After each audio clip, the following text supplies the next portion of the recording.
Hi guys, welcome back to the Drive Life channel. In today's video we're going to be talking about how to repair your car, or your BMW in this case, for winter. Now, although it might not look like it where I am now, which is the Haynes Museum in Somerset, winter is rapidly approaching. We're getting flooding here in the UK, we're getting rain, we're getting frosty mornings, and that means it's time to start preparing. So cars go through a lot during winter, especially older cars such as my E39 5 Series. So I'm going to go through a couple of ways that you can help your car get through the winter, thrive in the winter. And yes, you may have noticed my number plate's come off. It came off in a flood, pushing through on the way home to get back, otherwise I'd be stuck on my way back from work. So the new number plate's in the post, but I needed to come out today, so I've got one in the window, and hopefully any police officer who notices won't mind. So that's why that's missing, but let's get straight into it. So winter's harsh for a lot of reasons, mainly due to the weather. That's the biggest thing that changes in the winter, of course. Temperature and water and salt, three major factors that affects cars during winter. Now, older cars really do need to be protected from the latter. Salt can really damage your car. Older cars generally seem to be more susceptible to rust. It's due to the rust proofing wears off over time, more likely to get stone chips in the rust proofing, etc. So, I've just noticed that there's a tiny little dent. It's the only one in the whole car. That's so annoying. Rust is something that will catch up to you if you don't manage to stay on top of it. The way you can prevent that is by keeping wheel arches clean, especially around the edges here. You'll see that this one I have done about 10 minutes ago, keeping it nice and clean, preventing dirt and damp building up behind the wheel arches. What you find is wheel arch linings come away from the body, and you can see here, that's even after I've done it already. Damp mud will sit behind it, and that will cause rust to appear. You may notice here we've got a little bit on this car that I'm going to get sorted before winter, but it's a 21-year-old BMW, so it's not going to be perfect. So rust is a big thing. Keeping your car clean in winter, which is difficult, I know, but when they put the salt on the roads especially, get it washed off as soon as you can. It's really important, and it will make a huge difference. What you can do as well to add a bit of extra protection is to get a wax oil on the undercarriage. We've got a lovely Mark II Jag there. Get some wax oil on the undercarriage just to protect the other components as well. That is a really good way of doing it. Another product is Lano Guard as well. Spray the underside, prevents brake pipes, etc. corroding, which is important. Then we've got water. Now, it's a difficult one to manage here in the UK. Fortunately, I've got a garage for this car to stay in, but there's different things that you can do, such as replacing seals, etc. If this car was going to be left outside all the time, I'd probably replace this seal quite urgently. However, it's not so much of a rush. There we go, lovely Jaguar there. Not so much of a rush, because this car's kept in the garage, so it'll only be outside for an hour or two at a time when I'm out and about. So that's something just to prevent water ingress, and again will prevent rust. Rust gets into everything.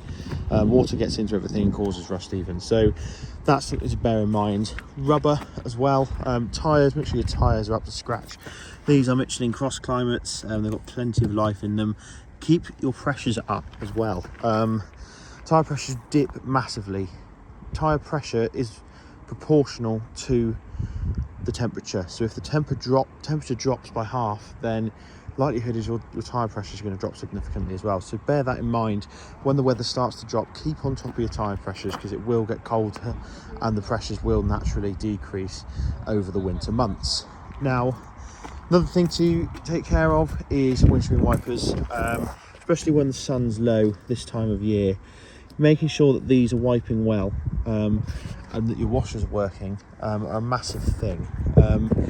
Driving home from work the other day, people pulling over because they literally couldn't see because the sun was really low. Fortunately I could, because I like to keep my windscreen clean anyway on the inside and out, but also because I replaced these and made sure that I had washer fluid and working washer jets. So that's a big thing. And again, it's the same with lights and everything as well. Winter's darker. The amount of cars you see with headlights out in the first months of winter is amazing. It's because people don't check the bulbs. So just give them a check over, make sure you can be seen. That's an important thing as well. Now moving on to temperature. Now this really affects absolutely everything in your car. Winter months, colder temperatures, everything is a little bit tighter, has less tolerance and likely or prone to break. Much more brittle. That's the key thing. And the same goes with fluids as well. Fluids take longer to warm up, so if you haven't changed your oil, you need to be doing that, because the cold weather performance of your oil will be massively hindered with particles of engine floating around. Cold starts are, they say, the most dangerous time for your engine, but really it's where the most wear starts within your engine. The most wear occurs, I suppose, is probably the best phrase. So let's just take a look under the bonnet and I'll show you what I mean. So when the engine's cold, the oil's thick, and the colder it is outside, the thicker your oil is. Now that's the same for your power steering fluid as well, and your brake fluid. Just notice my caps open there, and the reason for that is because it obviously contracts, becomes more gloopy, and the reason that's important is that it doesn't flow as well through the various pumps, etc. So when you cold start your car, that oil isn't going to move around the engine as quickly, so that's something to bear in mind. It's going to perform even worse when it's full of metal shavings from your engine, because you haven't changed the oil. So that's something to bear in mind. Get the oil changed before winter. I do mine twice a year, once before winter, once after winter for the summer. Now if you live in a really cold climate, I'd recommend using a sort of lower viscosity oil designed for colder climates. The first number on the oil designation, so for example 5W30 or 0W30, dictates its suitability. So 0W30 is better for cold climates than 5W30 because it's a lower viscosity when it's cold. So that's an important thing to bear in mind as well. If you're in a cold climate, make sure you're using the right oil. Do research it for your car. Obviously don't come to me if you've put the wrong oil in, that's entirely on you.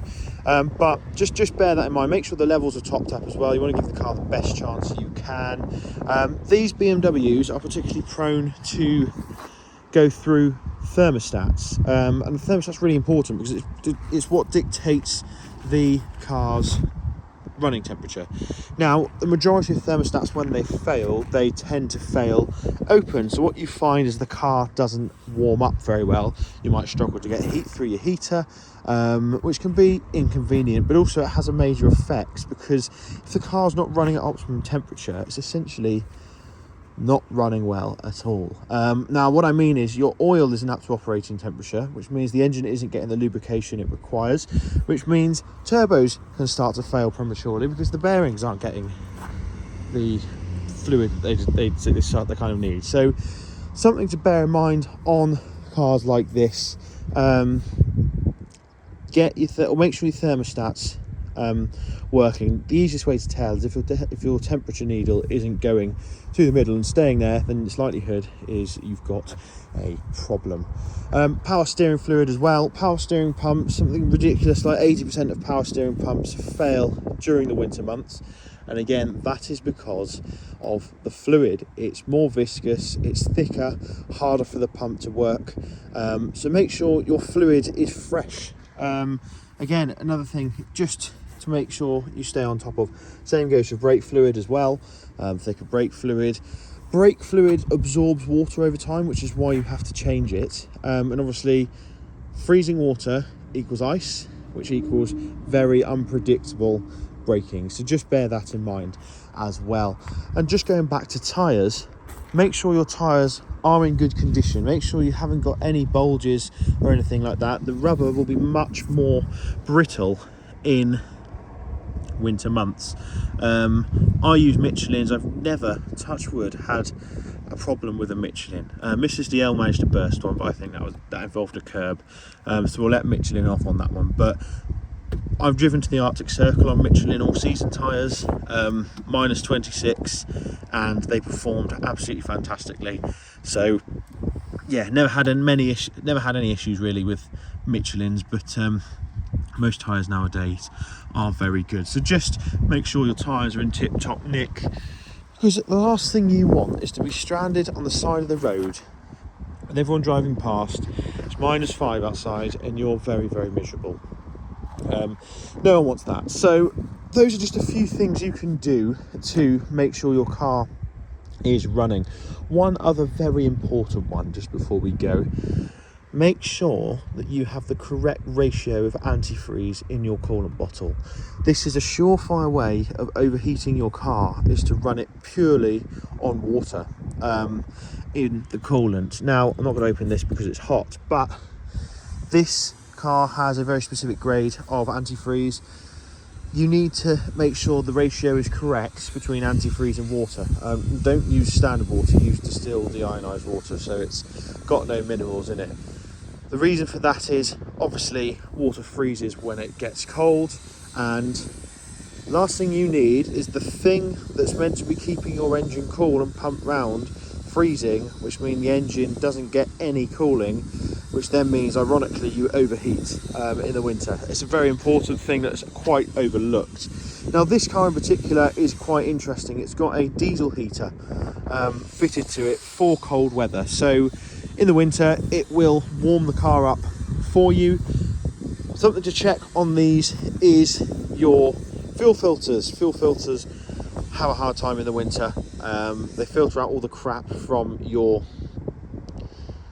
fuel pump, your fuel tank, etc. before it goes into the injectors.